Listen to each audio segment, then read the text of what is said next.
pour attaquer l'autre axe de notre rendez-vous ce soir, le dernier sujet sur la vie chère et la pression du JICAM. Le JICAM qui met la pression, justement, on l'a appris tout au long de la semaine et cette semaine encore, que si rien ne fait, au 1er janvier, il y aura, les grands patrons arrêteront justement Qu'est-ce que vous appelez les grands patrons?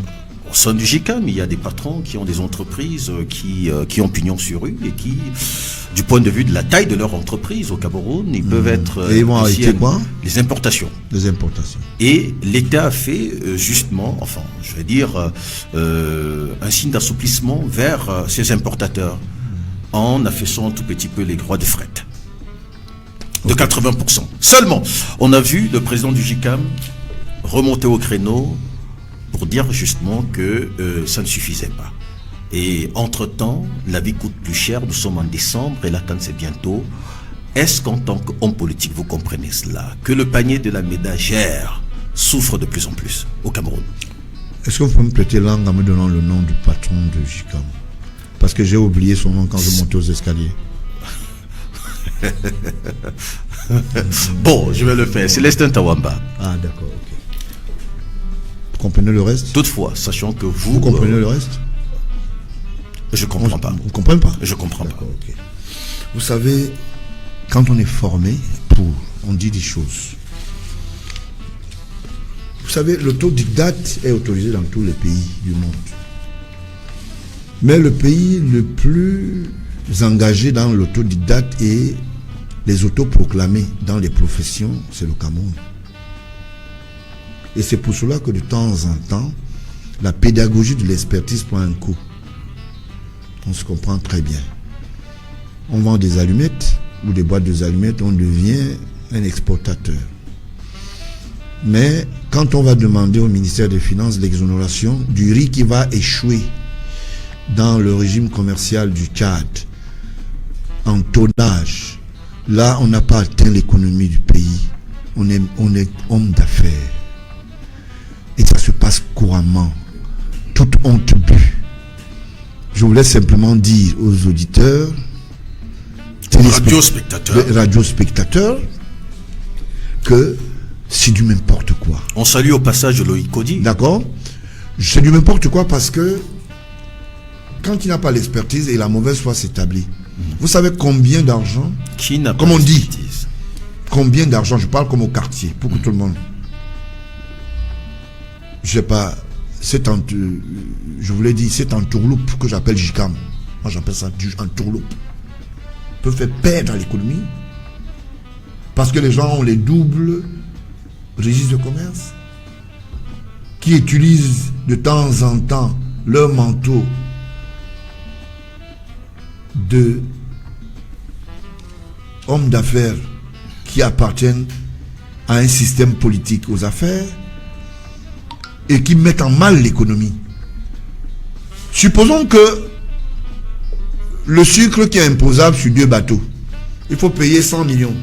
Et qu'on vous dise que c'est le sucre qui va aller dans le marché, par exemple, tchadien, et que ça est cher à Bonabéry, dans des magasins. Là, cette histoire de JICAM n'a pas un service de contrôle pour voir que voilà la concurrence déloyale qui se fait sur la plateforme commerciale.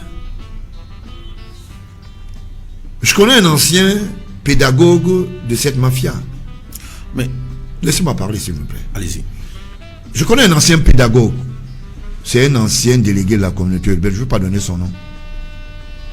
Dans l'une des régions qui occupe un poste aussi important aujourd'hui. C'est son travail. Ils en sont comme ça nombreux. Et il y a beaucoup de présidents de JICAM. Je sais de quoi je parle. Quand ils cesseront de mettre en mal l'économie de notre pays, à l'envol, l'État leur apportera le poids ou bien l'appui qu'ils veulent. Parce que tu ne peux pas dire je vends des allumettes, mais tu n'es pas imposable. Mais tu demandes à l'État que malgré cela, la petite assiette connue dont tu déclares, il faut encore enlever quelque chose. Il y a aujourd'hui des maisons d'audit, d'expertise comptable, que j'appelle des maisons de mauvaise aloi, sans expertise, qui mettent en mal l'économie. Alors, le groupement patronal ne peut pas faire table rase et dire cette expertise n'est pas avérée. C'est un vœu pieux. D'accord? Et ça, il se pose un problème de bonne moralité. Alors, chaque fois qu'on veut peser, on veut faire peser. À travers le monde, les hommes d'affaires ne se soumettent pas à la question de bonne moralité. Bon. Monsieur. Non, mais la bonne moralité. Non, je parle de bonne moralité. Oui. On va vers la bonne moralité quand même. Hein. La prestance, c'est quoi? Vous ne pouvez pas demander à un Français de ne pas payer les impôts. Il va vous dire non, moi je paye. Vous ne pouvez pas demander à un Américain, un homme d'affaires américain de payer les impôts, il va payer. Au Cameroun, c'est spécifique. On paye pour cela couler douce, on paye parce qu'on crée des aumôneries et quelques porcheries. Et je sais de quoi, je ne voulais pas parler beaucoup ce soir, mais je voulais simplement dire à cela, vraiment, arrêtez de nous rabâcher des oreilles. Parce que chacun sait d'où il sort et qu'est-ce qu'il veut. Quels sont les angles qui sont en train de prendre. D'accord? À ce défaitisme, le groupement patronal le mérite. Je vais vous donner un exemple. Dans la concurrence du choix de la candidature du groupement patronal, le récent vote qu'il y a eu à la tête du GICAM, il y avait Nyodok Pilial qui était dans la course. Et il intéressait en face. Qu'est-ce qui s'est passé? Nyodok Pilial était-il encore au GICAM?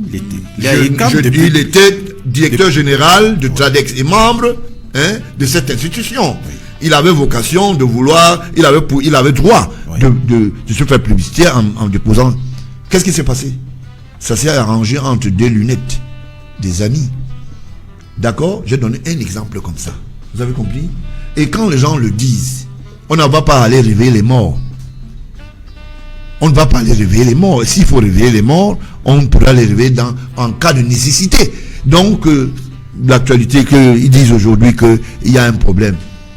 Qu'on cesse d'utiliser le GICAM comme une entreprise politique, une association politique. Ceux qui veulent faire de la politique quittent GICAM ou le GICAM, d'accord, et nous retrouvent dans la scène et on leur dira bienvenue dans l'arène politique. Très bien. Petite transition et on prend le deuxième.